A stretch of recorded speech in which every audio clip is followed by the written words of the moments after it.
Hello and welcome to the Point to Rise show. This is your host, Susanne, former international ballerina that found her passion in mindset, business, and technology, and is today the founder of Rise Media. It is my purpose to use all the experiences of my past to create a better, financially sustainable future for the performing arts industry. And that starts with every single one of us. I believe that being you is your superpower. And I am here to guide you, empower you, inspire you, and give you all the resources you need to rise above what you think you're capable of. Every week, I'll bring you 3 shows featuring guests, collaboration, and mini episodes to ensure that you have the support in your journey as a performer. I want you to know that you are not alone. Stop chasing and start creating. Your success starts now, here with you. So let's go. And we are back. Thank you so much for tuning into the Point to Rise podcast. I am so thrilled to bring this episode to you today. Before we get started, and I may introduce our next guest here, I just wanted to let you know once and again that the February workshop for the performing artists choosing to rise is on Monday, the 28th. So tickets are still available. It is a Zoom class. We're going to talk about validation. How is that showing up in your life? Are you able to validate yourself? Are you depending on other people to validate you that you are worthy? I'm going to take that all apart in 2 beautiful hours. So go to the link here in the show notes or head over to the IG profile on Instagram where all of the information are in there. So thank you guys. Today's guest is Brett Knopf. Well, I said Knopf because I'm German and I know what that stands for, but I think in English you say Knopf. So Brad and we met in a mastermind, and he is a high-performing coach with nearly 2 decades of leadership experience and a tremendous track record of helping people and organizations maximize their potential through customized coaching programs where progress is quantifiable, measured. So I am so very much looking forward to this conversation. I think that high performance coaching is underestimated in the performing arts world, and that is why I chose to bring this particular guest into our community today, because we will be able to learn so much from him. So without no further ado, here's our conversation. I am so thrilled to have this conversation with you, Brett. Thank you for being here. And if I may, please correct me. It is Brett Knopf, right? Because when I introduced you just now, I said Knopf because that came out of my German brain. So I apologize. No worries. I take it phonetically, not phonetically. You can eliminate the K, the P. There's a lot of action there. So any way it comes out is good by me. Bless you. Thank you. Okay, so you are a high performance coach, but before we really tap into what that actually means and how we benefit from high performance habits, can you talk to us? Who are you? What lights you up? What has gotten you where you are today? Sure. And thank you, by the way, for having me be a part of this. I admire what you're doing, and it's really an honor to be on the podcast today. But as far as I am concerned, my background has been in the last 20 years, give or take, leadership, management, primarily in the fitness space. So, you asked what lights me up, and what lights me up is the ability to really at least attempt to have that type of fundamental impact in people's lives. When I say fundamental impact, I mean things along the lines of health and fitness and wellness, and not just physically, but mentally, spiritually, emotionally. I get a lot of joy out of seeing people work to maximize their potential, to work to figure out what it is that lights them up so that they can go on and do the things that they're capable of in their lives, and ideally through our work together, be able to have that same sort of impact on the people in their lives, whether that's in the work setting, whether that's at home with their friends and interpersonal relationships. my real aim is to help people identify what they want to do, why they want to do it, and then create the action steps to structure their days, weeks, and months to drive as linearly and as intentionally as possible towards that. Because what I found through fitness and through, just coaching in general is people just don't know what they want to do, let alone why they want to do it. And without the benefit of having that, guidepost, that target in mind, it's just this scattershot way of living. And I find that people lack that fulfillment that they're capable of, that gratitude that they're capable of, and the impact that they're capable of. So that's somewhat of a nutshell version of what I do and why I do it. Thank you. You said maximizing one's full potential. Let's go there because I have used that a lot. I have heard it a lot. And I know that if 15 years, 20 years ago, when I was younger in the studio as a dancer, somebody would have said, okay, we need to maximize your potential. I would have stood in front of them saying, what does that mean? What do you mean? Like, I have more potential? What? So let's dive into that. Let's dissect it. From my knowledge is that we're not even tapping into 10%, 20% sometimes, what we're actually capable of. Can you talk to why that actually is when we're saying let's maximize our potential? What are we really saying? Sure. Yeah, and that statistic is one that I hear as well. And if we accept that as truth, then that means that the majority of us are capable of at least 10 times more than what we're currently doing. Just the simple math to get to 100% there. But really what I find that it means is, in order to maximize your potential, you have to do a lot of introspective work on yourself. You really have to dissect what it is that is causing you to do whatever it is that you're doing, your behaviors, your actions. And I follow and listen to and study Dr. Joe Dispenza. I know we talked about that as well.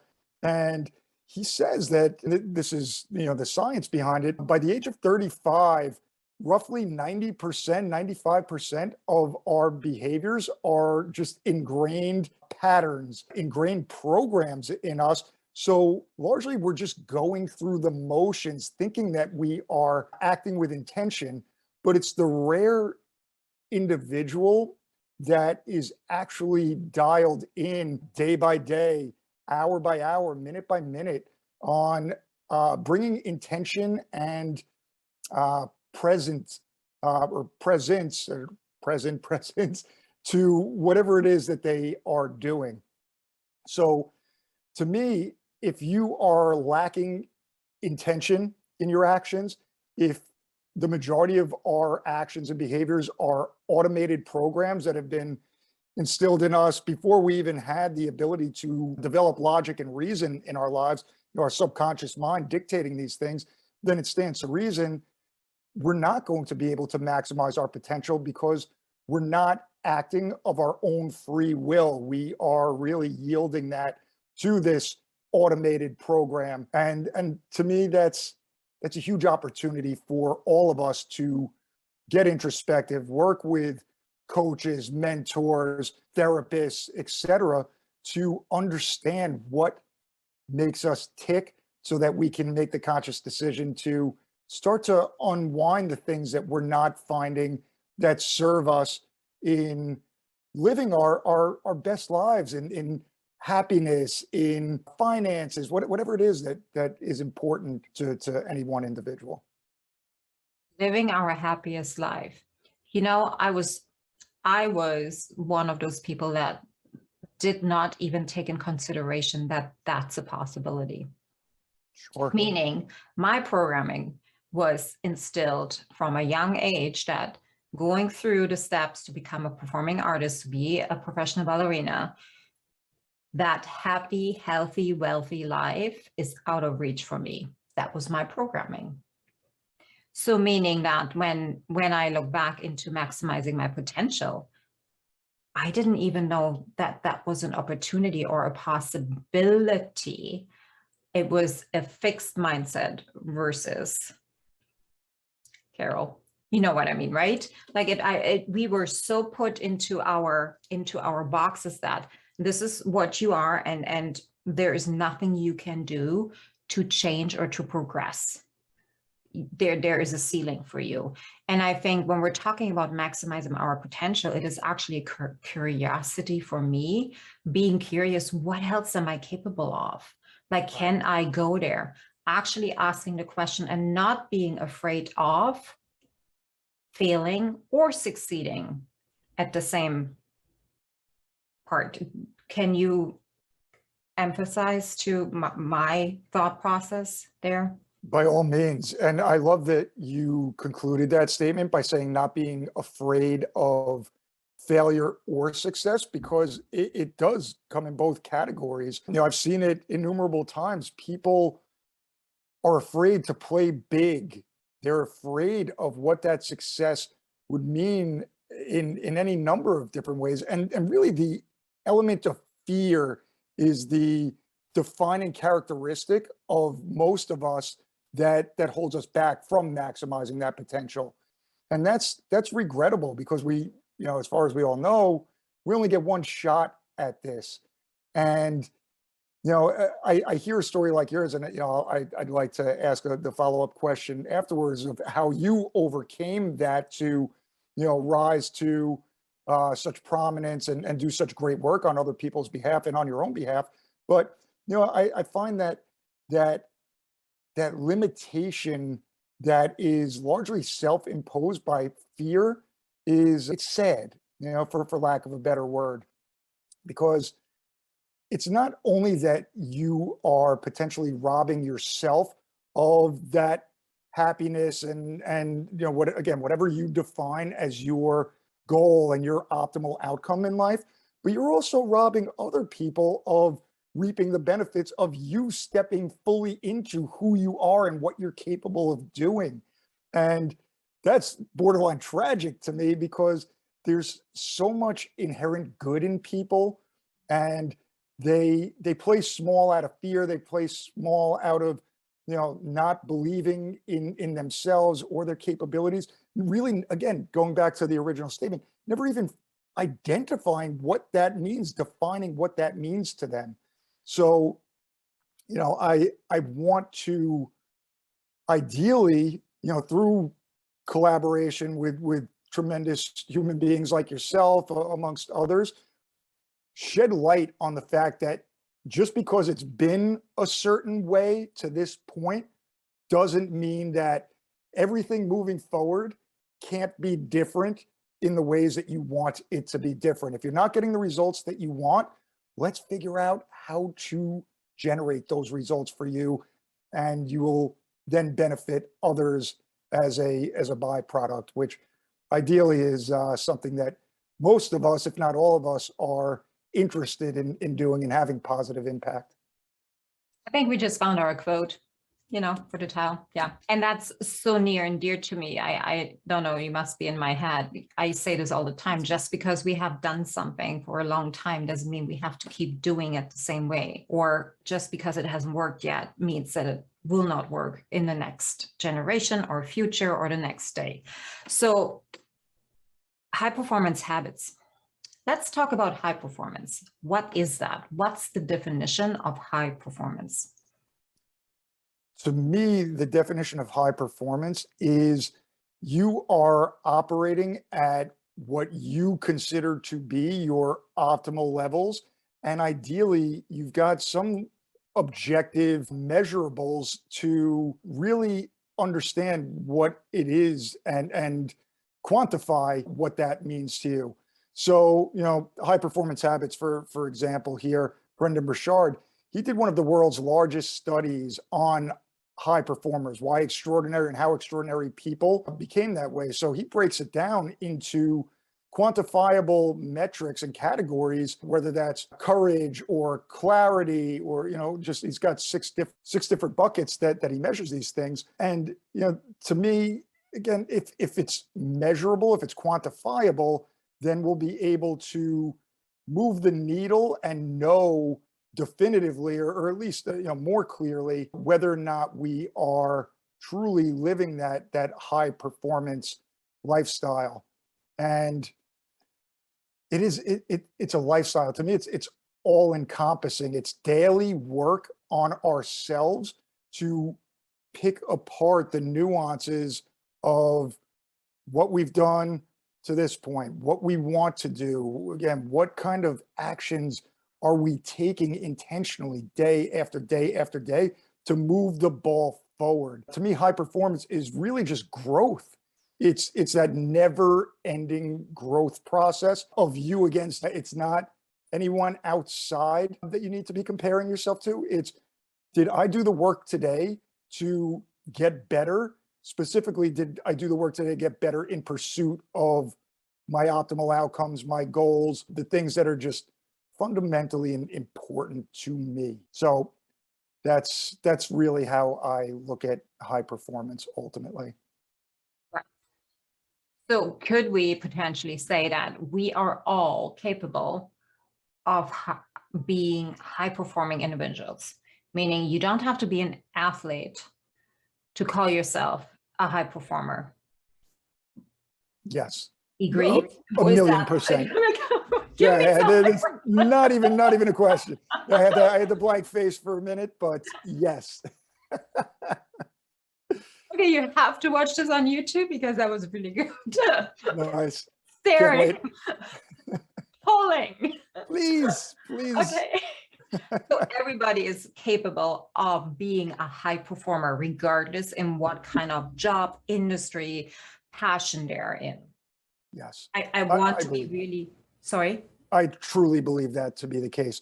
And I also believe that circumstantially it's scalable on how difficult it may be to get there. I'm a firm believer in, we do control, we can't control the circumstances, but we can control our responses. We can control what it is that we do ultimately. But I'm far from immune to the fact that certain people have it infinitely harder from a circumstance perspective than others. Yet you see paraplegics in the Olympics, you see people with tremendous trauma in their lives rise up and have tremendous impact in their chosen field. So that, to me, if someone can do it, that means anyone can do it. And you look at examples like the gentleman that broke the 4-minute mile, that was supposed to be an impossibility. And as soon as he did it, there's like 30 other people within, weeks that did it, because it broke that paradigm of it's impossible to it's possible. And to me, that the brain is such an interesting apparatus in that, forget about physical, your brain is really dictating what's going on in the physical realm, in the outside world.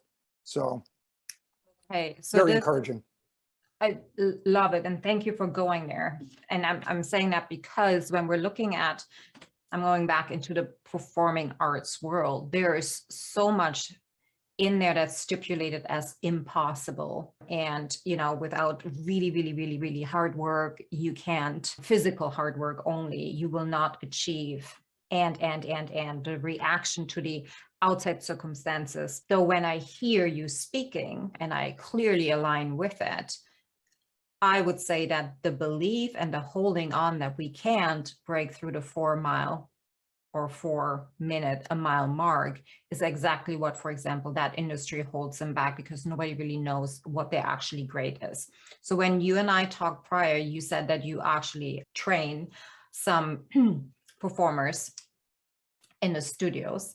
And I remember you saying that their ability to be very focused is something that you see and admire. Their ability to be very disciplined is something that you very admire.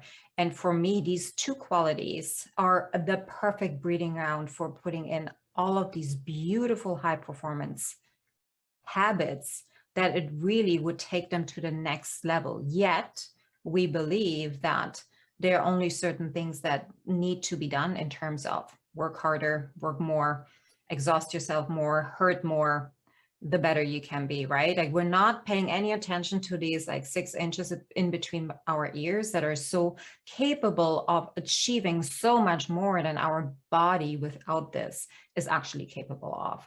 Can you talk to me a little bit about that subject? Yeah, by all means, and really, really beautifully put. I couldn't agree more. It's and to what you're saying, yes, I've worked with a lot of dancers in the fitness realm. I've hired a lot of dancers. They've been amongst the best people that I've ever worked with because of that focus, that discipline, that understanding of the hard work that does go into performing at a high level. That being said, it's not just about those things when it's all said and done. And what takes it to the next level is really instilling those habits that are going to propel you forward. And when I say instilling the habits, the most linear route to success that I've seen is to identify the people, to identify the resources that are indicative of what it is you are trying to achieve, and seeking those things out, studying them, trying to emulate them, really identifying what habits those individuals have that you can replicate that will drive you to that next level and the next level and the next level. Because, and for the most part, there are certain things that obviously have yet to happen, people have yet to do, but everything that's ever existed, the phones we're on, the computers that we're talking through, Zoom, started in someone's head as this, nebulous concept that people likely told them, hey, that's impossible, you're crazy, you're a lunatic trying to do it that way.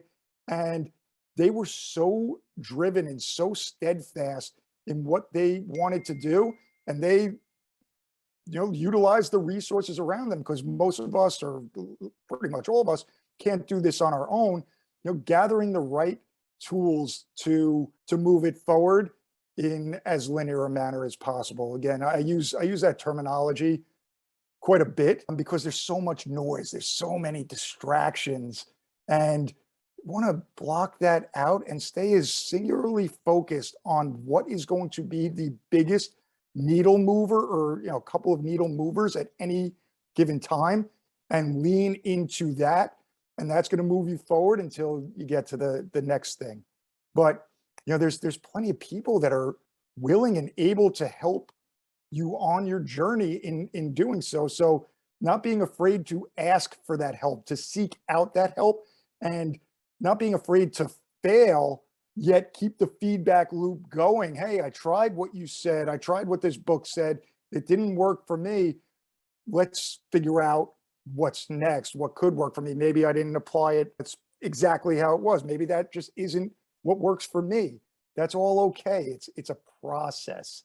And leaning into that process and embracing that process is where the magic happens. And when you can do that, and I use the term patiently aggressive. So aggressive within the process and pursuit of the resources and tools you need and the skills you need to get where you're trying to go. Patient with the results. You never know when it's going to happen necessarily. So, just have fun. Have fun even through the difficulties and the hardships and the failures. I'm sorry, I may have gone on a bit of a tangent there, but sometimes it just start going and it Don't put flies yourself out. down. Sorry, me coaching you. You don't need to put yourself down. I think it was beautiful. And thank you so much for that. I had so many thoughts and they just vanished. So we're going to go with high performance habits. What are high performance habits? And I'm asking that because I see in the industry so many habits that have made its way into the daily lives of these artists and have been seen as necessary or passed over from one generation to the next and always have been labeled with, well, this is how I did it and it worked for me. Okay. And I don't buy it anymore. So let's go to what are actual high performance habits. And I would suggest our listeners, if you're actually interested, take a paper and a pen and write them down and really look honestly. You don't have to share it honestly in what you're doing on a daily basis. And are these habits that you have in place high performing habits, or are they actually inhibiting you from stepping into your full potential? Your turn.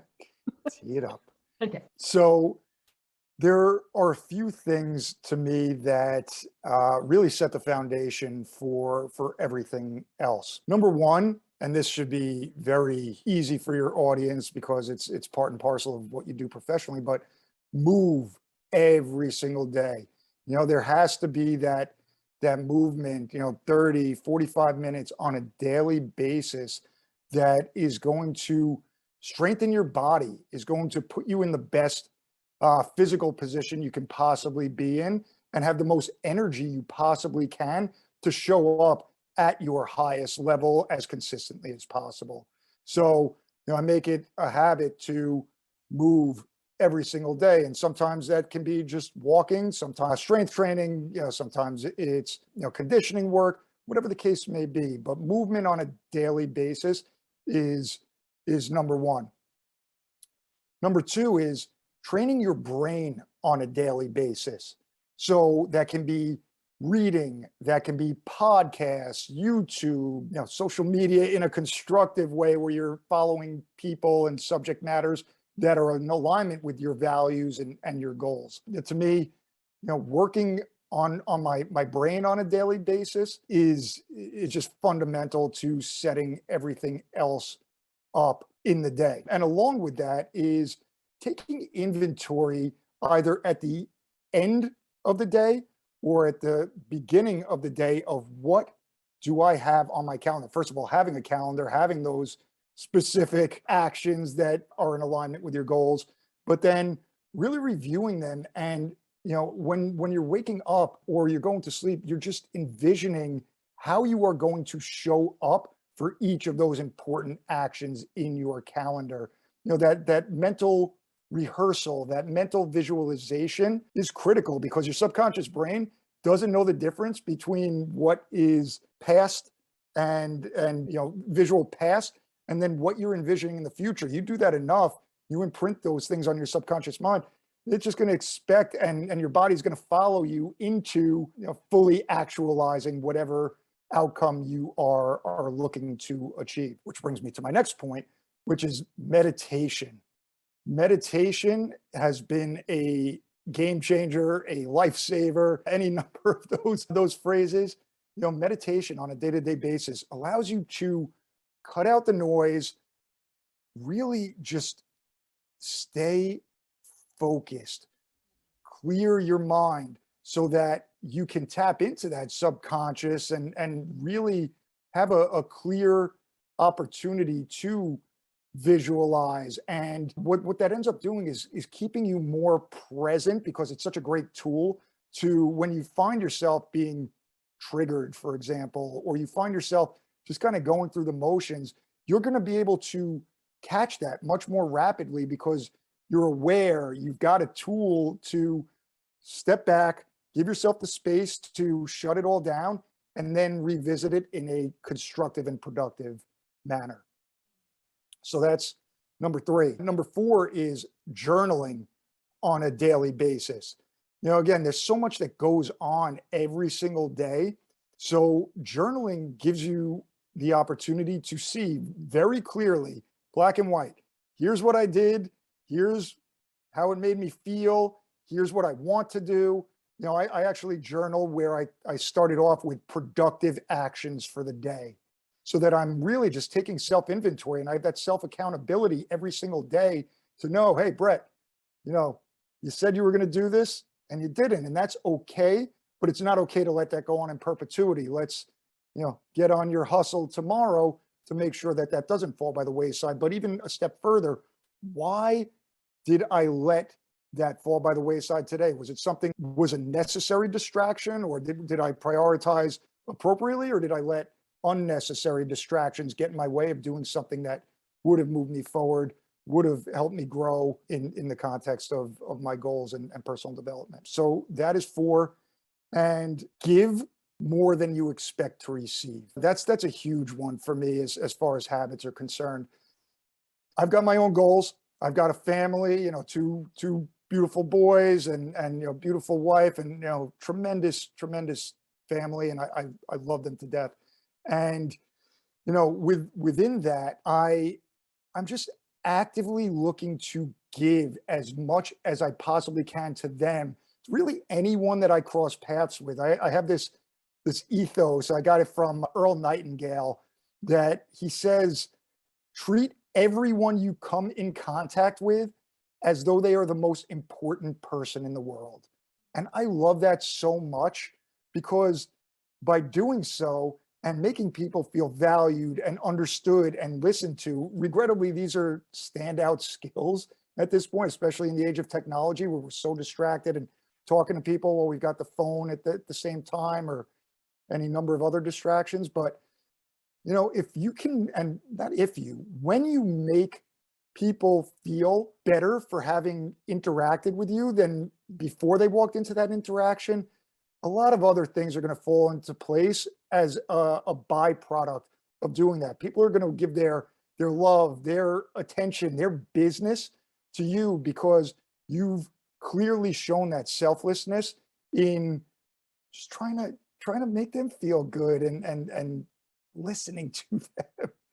So, those are the big ones for me. And then, the last one is, as I've already mentioned, find mentors, find people that you respect, that you want to emulate, that you can take their learnings and apply them. And again, it's not a matter of, just do it because this person said to do it, or because this is the only way to, but it's, success leaves clues. And if you can follow that thread and apply it within the context of your own values and your own personality and your own goals, and have that, you mentioned fixed mindset earlier, have that growth mindset of just being open-minded to other avenues of operating, there's a lot of value to be found there. And you're all the knowledge that ever existed in the world is readily available to all of us at this point, which was huge revelation for me, certainly, in understanding that. And reflecting back on my collegiate experience in that generalized sense, I'm like, oh no, wish I'd figured this out earlier and not wasted all that money, because I could have gone much more directly towards what I was doing at probably a far lower price tag associated. But Yeah. I'm not gonna get on my soapbox about our educational institutions It's right a now. touchy subject, but I'm glad you're thinking the same way, because I just see it with my children that they are actually not in the public school system anymore. We're homeschooling them. Well, my husband is homeschooling them. Great. And the leaps and bounds they have made over the past year and a half, their ability to think on their own and to actually be open to learning is completely different than it ever was when they were still in public school. So that's my 2 bits to the public learning system. Sure. I'm happy to hear that. And you hit the nail on the head. What stands out is that critical thinking, is that ability to navigate more fluidly rather than being boxed into these constraints. To me, that whole system is about, constraints. It's about conformity. And, to me, conformity is the enemy of growth. And I reject it out of hand at this point. It's just not acceptable to me. Conformity is the enemy of growth. I'm dropping the mic on this one. Very beautiful. I want to quickly go back to the 6 habits that you mentioned. And I want to draw a little bridge and maybe take out a few objections that could possibly come up in somebody that's listening and it is a part of the performing arts industry. So when we're talking about moving, it's not like dancers are moving their body all day long. However, they do it in a very constricted environment. They do it within four walls with the worst lighting you can ever imagine. And clearly remember that I wasn't even capable of getting myself outside because I was so tired. So when we're talking about movement, what that could look like for particularly the dancers that are listening, it's the walk in nature. It's the being outside of what you do every single day. Even if it's your walk to the coffee shop, even if it's just going down to the beach and sitting there and grabbing a book, like do two things at once, right? Or you can go outside to meditate. So there could be rejection and I don't have the time, my body won't be able to do this. It's a choice. It really truly is only a choice away that you will be capable of spending 20 minutes outside of your four walls. And I wanted to say that the brain, there is literally so much available to learn. There's a tendency to getting overwhelmed or I have so much to do.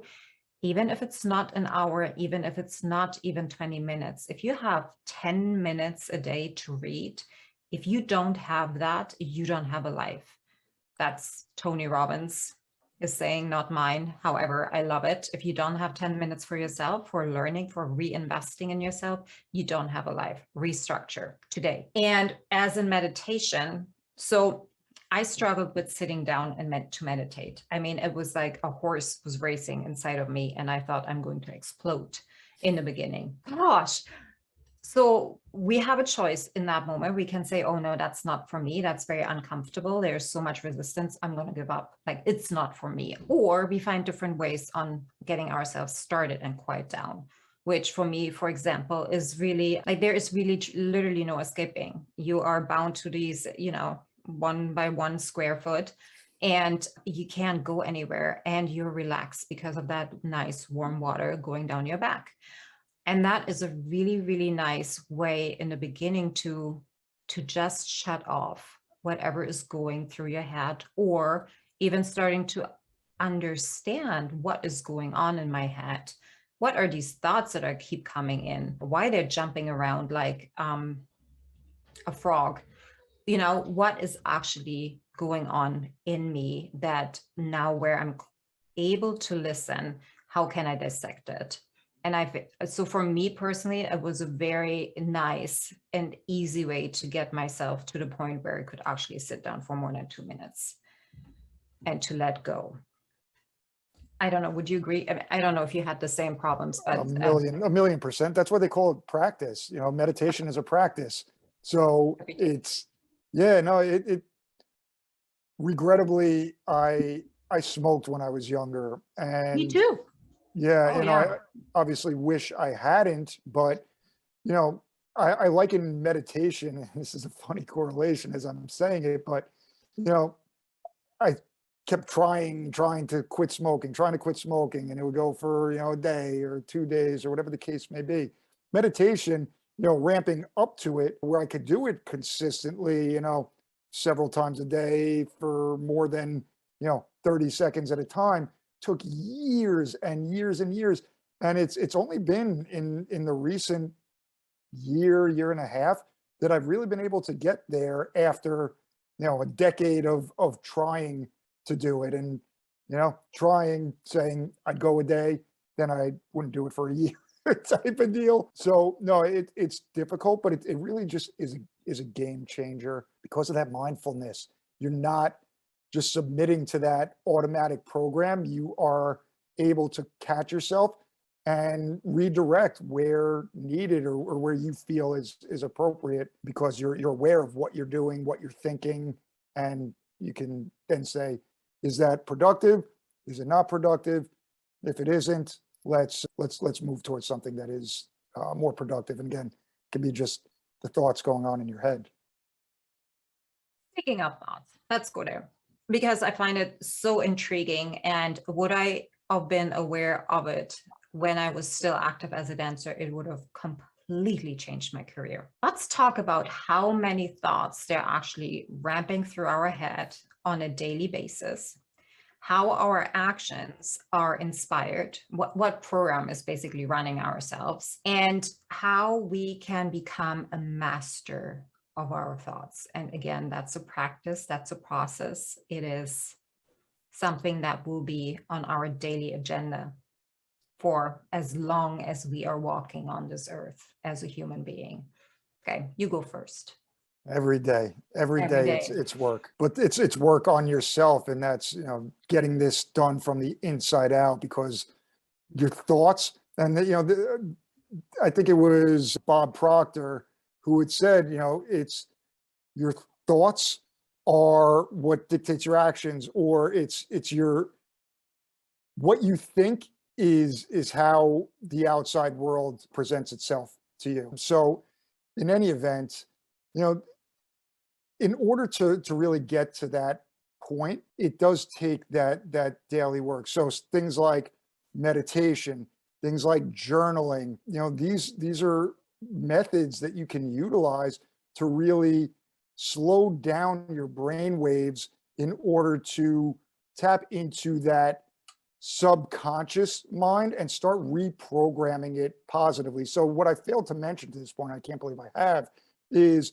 after I meditate, I immediately rewrite my goals, because once I've created that space and created that quiet, I want to then immediately dump into my conscious brain, and then ideally suppress it into my subconscious mind rather, what it is that I'm looking to do, who it is that I'm looking to become. And as I'm writing it, and I actually record it and I listen to this every single day at the beginning of the day while I'm exercising, before I go to sleep, so that I can then, coming off that, that space, that quiet, I can very clearly visualize myself as that person that I'm trying to become, as if I have already achieved it.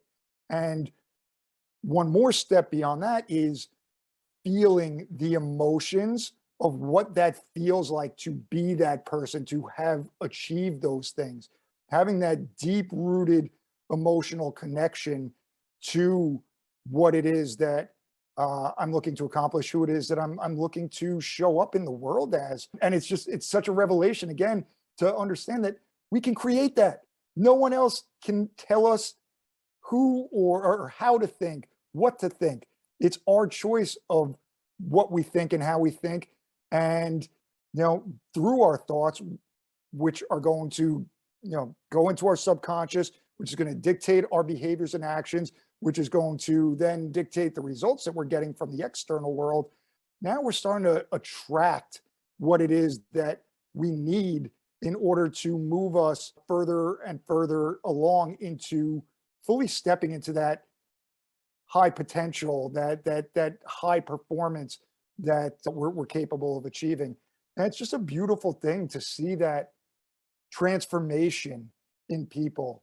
And it's life changing. This isn't just, it's not Band-Aid type of stuff. This is, this is growth. This is the beauty of life. It's a beauty of what makes us unique as human beings is our ability to create our desired outcomes, to create the life that we want. Yet, all the things that we said to this point, there's a lot of external stimulus. We live mostly through our five senses, when there's additional senses available to us, intuition and so on and so forth, that gut feeling that we should be following a lot more, because that's the universe telling us, hey, what your logical brain is telling you isn't really what is going to best serve you in becoming who you want to become or doing what you want to do. So pay attention to those things. And yet again, meditation and awareness of our thoughts and our behaviors gives us that opportunity to do so. Yes, we create our own reality. Isn't that the truth? I think when I figured that out, it was like this huge weight lifted off of my shoulders that I realized, nobody else is the boss of me. I get to do this, and I don't have to listen to anybody else's opinion about me or who I can be or what I can't do, shouldn't, couldn't do. And yes, it brings a lot of responsibility and accountability with itself. And that can be very frightening, particularly when, in the beginning, when we don't feel that we're possessing any worth, because we have put our worth out there, depending on others to show us that we're worthy. What I wanted to add here is that let's get into numbers a little bit. And when we look at our brain and our thoughts, we need to understand that there are about anywhere between 60,000 and 70,000 thoughts going through our brain, the head, on a daily basis, meaning it is busy up there. However, most of these thoughts are the exactly same thoughts you thought yesterday or the day before and the day before, meaning that when we keep thinking the same thoughts, is not only are we creating the same day over and over again, we are also creating the same beliefs. And when we're creating the same beliefs and buying into the same beliefs, we're creating the same reality because we're taking the same actions. And the only way to change your reality, meaning to change the way you're acting in this world or taking action, is by changing the core of it, meaning changing your thoughts. And in order to change your thoughts, you have to be aware of what you're actually thinking. And this is why meditation is so imperative. And I'm saying this as probably the biggest hater of sitting down and meditating.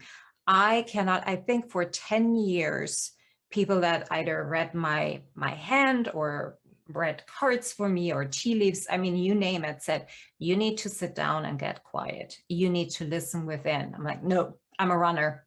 I need to go, go, go, go, go, go, go. It's like, no, sit down and quiet down. Because I was always in the mind space, or I can only achieve if I move, meaning if I do something that creates something physically. And I never believed that any kind of answer that I needed, any kind of action that wouldn't feel so difficult or hard, and I bullied my way through it, was actually to be found within. Because I never understood that everything I need is actually already within me. Well said. And that here is, for me, the biggest lesson. When we're looking at high-performing habits, they're really here for us to help us to unearth, to unleash what we're truly capable of. It's not to put us yet into another container that doesn't feel well. It is to free us from beliefs and actions that keep us where we're at right now. Correctamundo. Yes. I mean, I couldn't agree more. So, asking for help. Let's go there.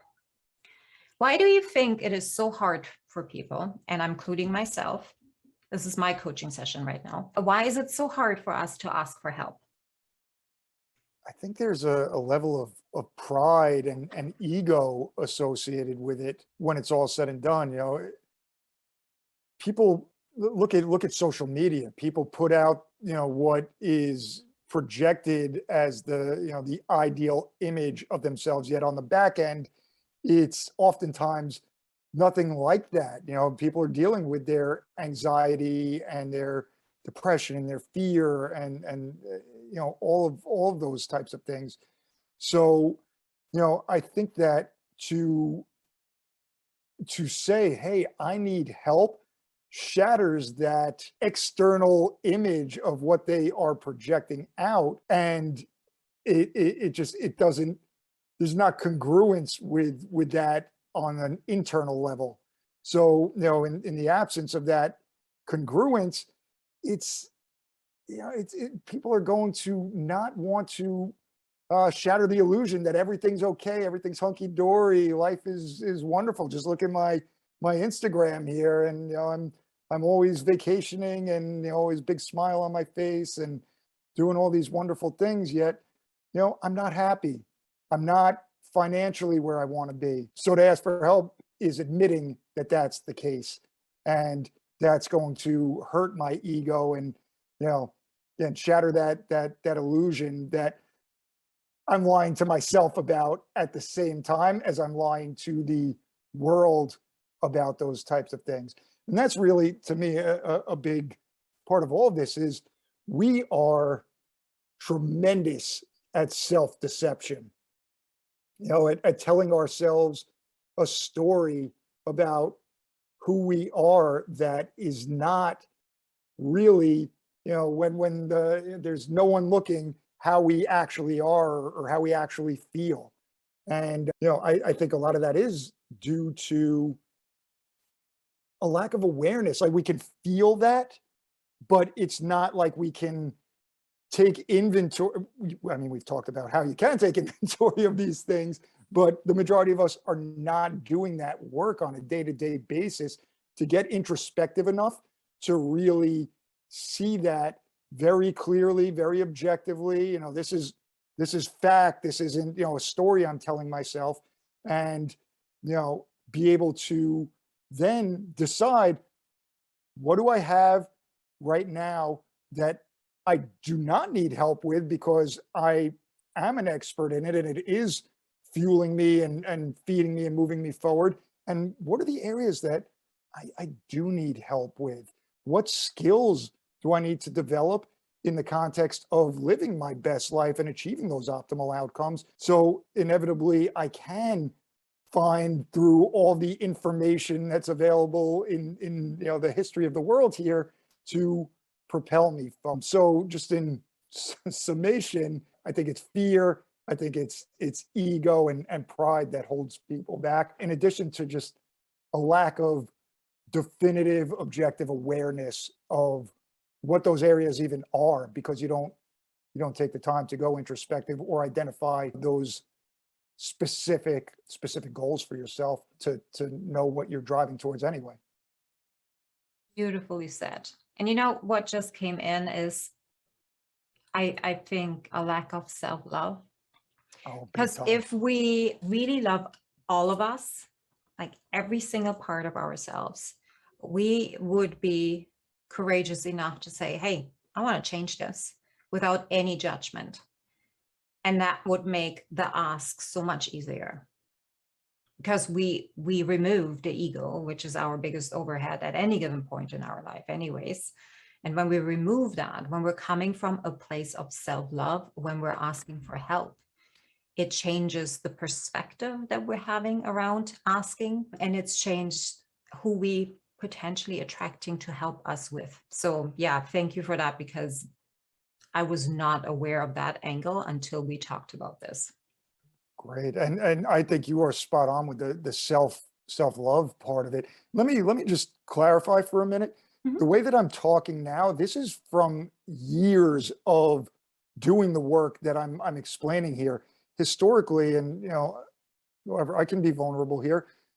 Anxiety, depression runs in my family.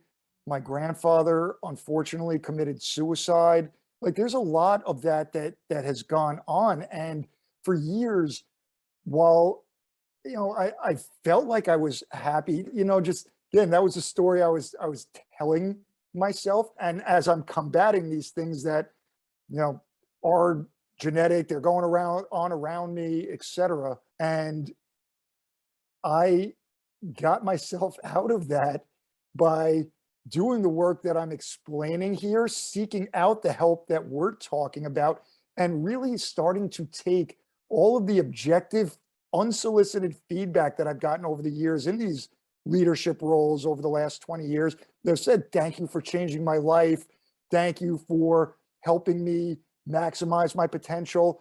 I just looked at it. I didn't believe it myself, because I didn't love myself that way. I couldn't see myself that way. There was that veil, that blockage, and I had to hit a relatively rough spot in my life in order to step back, get off the hamster wheel for a minute. It happened, during the early part of the pandemic here, and say, okay, what do I want to do? What tools do I have or don't have at my disposal?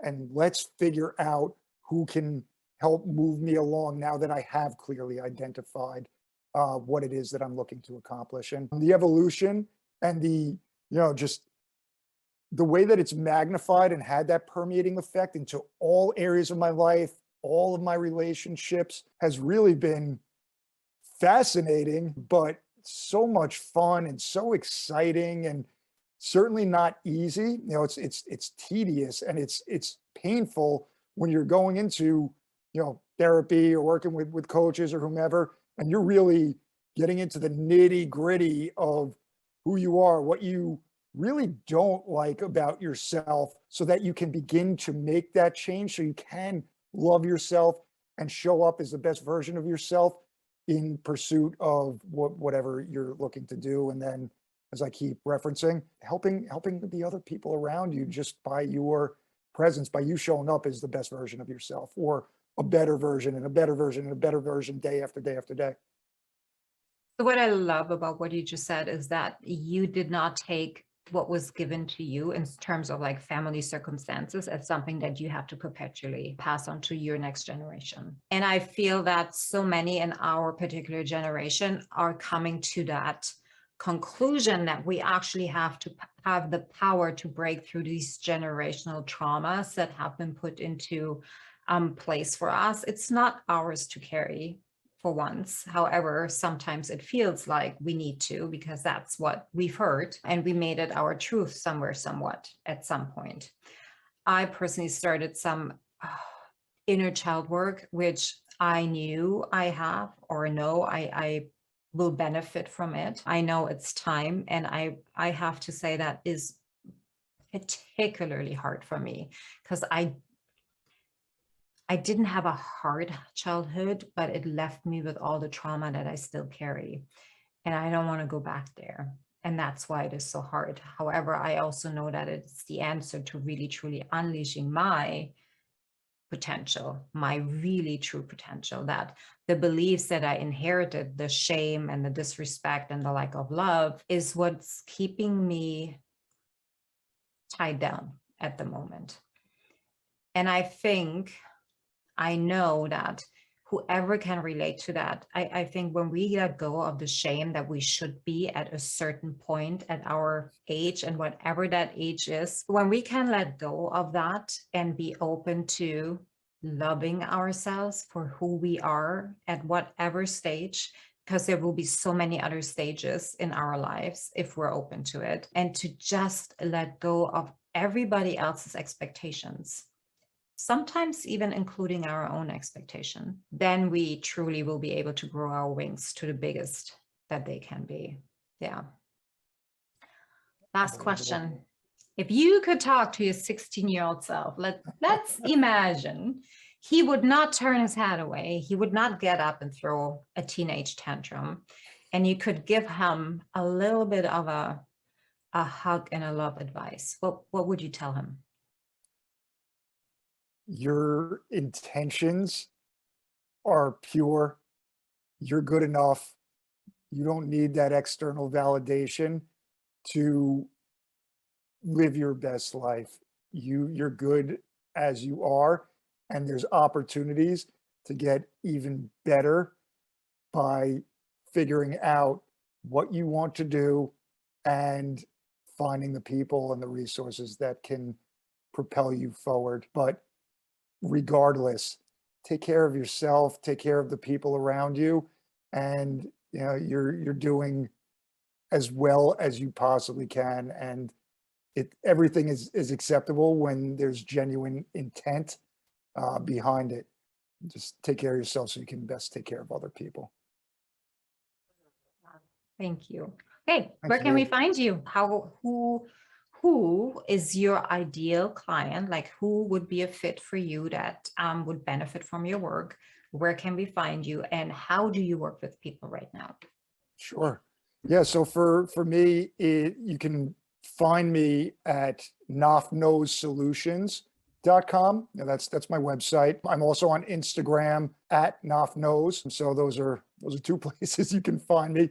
I reside in Long Island, so if you are out this way, you can try to hunt me down, or I'll make it easy on you and tell you where I'm at. But my ideal client is anyone that is looking to grow, is maybe lacking that clarity of what they want to do, and as a result, how to go about doing it. And the how isn't as important right now as identifying what it is that you want to do. The how we can figure out, but we've got to figure out what it is we want to do. So, anyone that's willing to grow, to learn, to make mistakes, and keep that feedback loop going. Anyone that's looking to make an impact in their own life and the lives of those around them, you're A-okay in my book, and I'd love to work with you. And I do one-on-one coaching, I do small group coaching, I do sales and leadership classrooms. So, really, I think you and I had spoken about this when we first talked, but that's why I'll talk to anyone about anything, anytime, largely, and any way that I can help, I'm always happy to. Beautiful. Thank you so much. This has been such a delightful conversation, and I think we gave out some really beautiful nuggets for everybody that's listening. So thank you for being here. I really appreciate it. Thank you. Same to you, Susanne. This has been terrific. I had so much fun. Wonderful. Okay. Well, you guys, you know what to do. Take and share this with somebody who needs to hear these messages. Go follow Brett, and as a thank you, go write us a review or tag us in your Instagram, LinkedIn, Facebook, Twitter, wherever you are active, with your favorite quote of this podcast. We're sending you so much love. Till next time. Thank you, everyone. Thank you so much for listening. If this message resonates with you, please pass it on to someone who needs to hear this right now. And if you like what you've heard, your feedback will go a very long way. If you just take 30 seconds and leave me a 5-star review, that would mean the world to me. Till next time, point at yourself to rise to all that you are capable of.